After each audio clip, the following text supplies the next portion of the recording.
தமிழக அரசியல் வரலாற்றில் ஒரு புதிய அத்தியாயம் எழுதப்பட்டுள்ளது. 2026 சட்டமன்ற தேர்தல் முடிவுகள் விஜய் தலைமையிலான தமிழக வெற்றிக் கழகம் தமிழ்நாட்டின் அரசியல் வரைபடத்தில் ஒரு பிரம்மாண்ட சக்தியாக நிலைநாட்டியுள்ளன. 2 தசாப்தங்களுக்கும் மேலாக நீடித்த திமுக அதிமுக இரட்டை ஆதிக்கத்தை உடைத்து ஒரு புதிய கட்சி முதல் தேர்தலையே 100க்கும் மேற்பட்ட தொகுதிகளில் முன்னிலை வகித்து வருவது ஆக்கப்பூர்வமான சாதனை. முதலமைச்சர் மு.க.ஸ்டாலின் உள்ளிட்ட திமுகவின் முக்கிய அமைச்சர்கள் பலர் டிவிகே வேட்பாளர்களுக்கு எதிராக பின்னடைவை சந்தித்துள்ளனர். இது மக்களின் மாற்றத்திற்கான தாக்கத்தை தெளிவாக பிரதிபலிக்கிறது. திமுகவின் கோட்டையாக கருதப்பட்ட கொளத்தூர் தொகுதியில் முதலமைச்சர் மு.க.ஸ்டாலின் டிவிகே வேட்பாளர் வி.எஸ். பாபுவுக்கு எதிராக கடுமையான போட்டியை எதிர்கொண்டார். ஆரம்ப வாக்கு எண்ணிக்கையிலேயே பல ஆயிரம் வாக்குகள் வித்தியாசத்தில் ஸ்டாலின் பின்னுக்கு தள்ளப்பட்டார். இந்த தொகுதியில் 2011 முதல் தொடர்ச்சியாக வெற்றி பெற்று வந்த ஸ்டாலினின் தோல்வி திமுகவுக்கு மட்டுமல்ல, தமிழக அரசியலின் முழு அமைப்புக்குமே பெரும் அதிர்ச்சியை ஏற்படுத்தியுள்ளது. இவ்வாறு திமுகவின் முதன்மை குடும்பத்தினரே டிவிகேவின் எழுச்சியால் நிலைகுலைந்துள்ளனர். டிவிகேவின் எழுச்சி தனிப்பட்ட தலைவர்களுடன் நிற்கவில்லை. திமுகவின் பல முக்கிய அமைச்சர்களும் படுதோல்வியை சந்திக்க வைத்துள்ளது.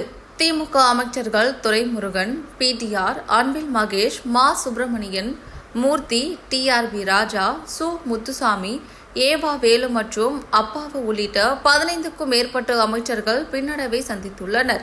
இவர்கள் பலர் தங்கள் தொகுதியில் டிவிகே வேட்பாளர்களுக்கு எதிராக பெரும் இடைவெளியில் தோற்கும் நிலை தள்ளப்பட்டுள்ளனர்.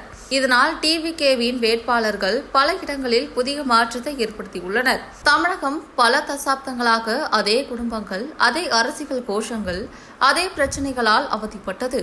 மக்கள் மாற்றத்தை விரும்பினர்.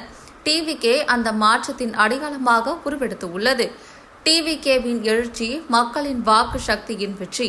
பாரம்பரிய கட்சிகளுக்கு இது ஒரு எச்சரிக்கை மணி. மக்கள் மாற்றத்தை தேர்ந்தெடுத்துள்ளனர். இந்த வெற்றி தமிழகத்தின் புதிய அரசியல் சகாப்தத்தை தொடங்கியுள்ளது. 50 ஆண்டுகளுக்கு மேலான திராவிடம் இரு கட்சிகளின் ஆதிக்கம் முடிவுக்கு வந்துள்ளது. விஜய் முதலமைச்சர் பதவிக்கு வலுவான வாய்ப்பு உள்ளது.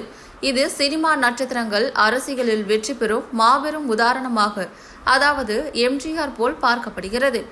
இந்த மாபெரும் வெற்றி விஜயின் தலைமைத்துவத்தையும் தாவேகாவின் மக்கள் இயக்கத்தையும் உறுதிப்படுத்துகிறது.